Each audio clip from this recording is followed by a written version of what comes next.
প্রিয় আলোর পথের যাত্রীগণ, আসসালামু আলাইকুম। আশা করছি মহান রবের রহমতে সবাই ভালো আছেন। আল্লাহ তাআলা তার সৃষ্টি জগতের অনেক কিছুই সৃষ্টি করেছেন যা মানব কল্যাণের জন্য। যখন মরুভূমির প্রাণীর কথা জিজ্ঞেস করা হয় তখন অধিকাংশ মানুষ উটের কথা বলবেন। যুগে যুগে সাধারণ মানুষ নবীদের কাছে তাদের সত্যবাদিতার প্রমাণ হিসেবে অলৌকিক জিনিস দাবি করেছে। এর শারীরিক গঠন ও চালচলন মরুভূমির জন্য খুবই উপযোগী এবং মহান সৃষ্টিকর্তার এক অপূর্ব নিদর্শন। বিস্ময়কর সৃষ্টি উট অত্যন্ত কর্কশ পরিবেশেও বেঁচে থাকতে পারে। এই রহস্যজনক প্রাণী সম্পর্কে রয়েছে জানা অজানা নানা তথ্য। নিরীহ প্রাণী হলেও উট খেয়ে ফেলতে পারে বিষাক্ত সাপ। উট সাপ কেন খায় তা জানতে হলে আমাদের ভিডিওটি সম্পূর্ণ দেখার অনুরোধ রইল। পবিত্র কোরআনে উটের একটি রোগের আলোচনা আছে, যে রোগ হলে উট একদম খাওয়া দাওয়া ছেড়ে দেয়। মৃত্যুর আগ পর্যন্ত উট শুধু সূর্যের দিকে তাকিয়ে থাকে। বিশেষজ্ঞগণ উটের এ রোগের ব্যাপারে গবেষণা করে কোনো উৎস বা কারণ ব্যাখ্যা করতে পারেননি। আর এর রোগের নাম হলো হায়াম। অনেকে আবার এ বিষয়ে না জেনেই উটের ওপর নানা ধরনের জুলুম করা শুরু করে দেয়। কিন্তু আল্লাহ তাআলা উটের হায়াম নামক এ রোগের শেফা রয়েছে পবিত্র কোরআনে।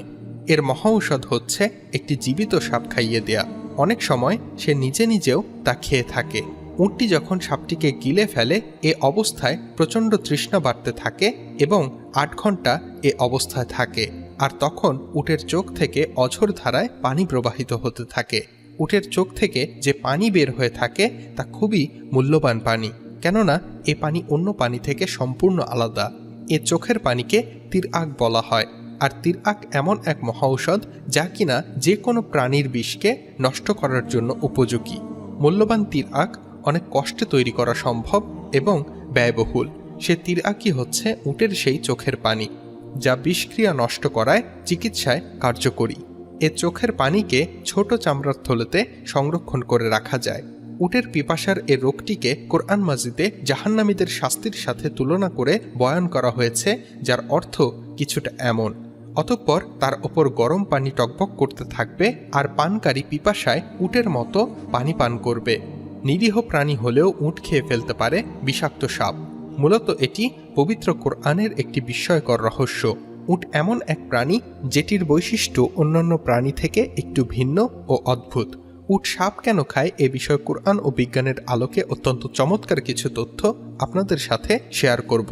হুজুর সাল্লাল্লাহু আলাইহি ওয়াসাল্লাম শুধু মানবজাতির হকসমূহ বয়ান করেননি, বরং পশু পাখির হকসমূহ বয়ান করেছেন এবং পশু পাখি প্রাণী জগতের সাথেও দয়া করার গুরুত্ব আরোপ করেছেন।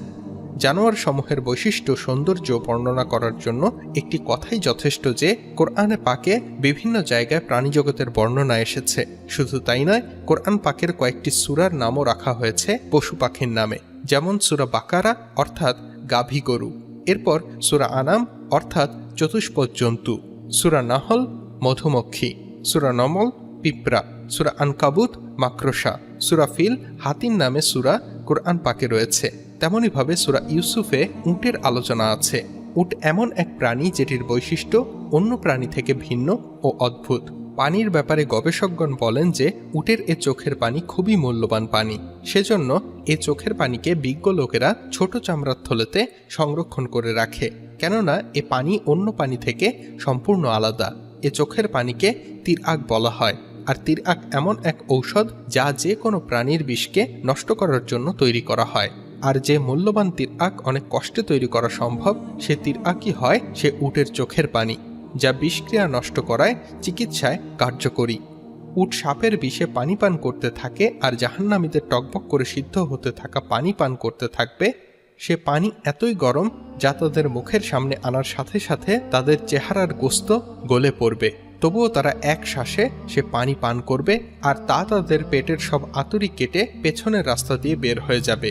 এজন্যই আমাদের প্রিয় নবীজি এক শ্বাসে পানি পান করতে নিষেধ করেছেন। ইরশাদ করেন, উটের মতো এক শ্বাসে পানি পান করো না, বরং 3 শ্বাসে পানি পান করো। সে তিরআকই হচ্ছে উটের সেই চোখের পানি, যা বিষক্রিয়া নষ্ট করায় চিকিৎসায় কার্যকরী। এ চোখের পানিকে ছোট চামড়ার থলেতে সংরক্ষণ করে রাখা হয়।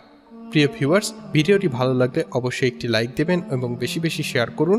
আপনার একটি শেয়ারের মাধ্যমে আমাদের অনেক দিনী ভাই বোনরা অজানা তথ্য জানতে পারবে। প্রিয় ভিউয়ার্স, আমাদের চ্যানেলে নতুন হলে অবশ্যই চ্যানেলটি সাবস্ক্রাইব করবেন। ইসলামিক এমন ভিডিও পেতে আমাদের সাথেই থাকুন। আল্লাহ হাফেজ।